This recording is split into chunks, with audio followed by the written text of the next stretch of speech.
થરા માર્કેટયાર્ડમાં 9 વાગ્યાથી મતદાન શરૂ છે। ગુજરાતમાં સૌથી વધુ મતદારો ધરાવતી થરા માર્કેટયાર્ડમાં મતદાન ભાજપ વર્સિસ ભાજપ જ મેદાનમાં છે। થરા માર્કેટની ચૂંટણીમાં ભાજપમાં પડ્યા છે બે ભાગ।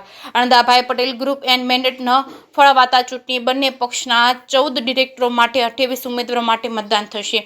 ચૂંટણીને લઈને થરા માર્કેટયાર્ડમાં મોટી સંખ્યામાં ચુસ્ત પોલીસ બંદોબસ્ત ગોઠવવામાં આવ્યો છે। બંને પક્ષના 14 ડિરેક્ટરો સામે 28 ઉમેદવારો માટે મતદાન થશે। ચૂંટણીને લઈને થરા માર્કેટમાં મોટી સંખ્યામાં ચુસ્ત પોલીસ બંદોબસ્ત ગોઠવાયો છે। મતદારોની મોટી સંખ્યામાં લાઈનો લાગી છે।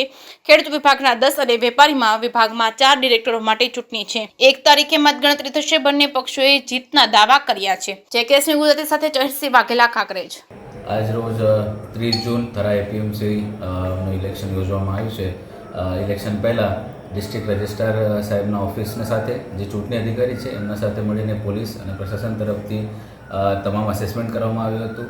એના આધારે બંદોબસ્ત પણ ગોઠવવામાં આવ્યો છે। બંને ઉમેદવારો સાથે મિટિંગ કરવામાં આવી હતી અને બંનેને સમજ કરવામાં આવી છે કે કાયદો અને વ્યવસ્થા જળવાઈ રહે આવી રીતનું શાંતિપ્રિય રીતે ઇલેક્શન પૂરું થાય। હવે બંદોબસ્તમાં અમે એક ડીવાયએસપી કક્ષાનો અધિકારી અત્યારે એનું સુપરવિઝન રાખે છે।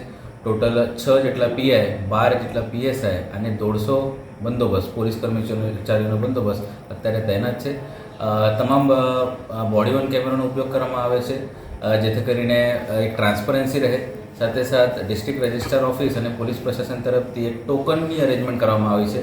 કારણ અહીંયા માર્કેટયાર્ડના ઇલેક્શનમાં તમામ લોકો વોટર ન હતા, તો જે વોટર હોય એમને ટોકન આપવામાં આવે છે અને ટોકન આધારિત એમને પ્રવેશ આપવામાં આવે છે।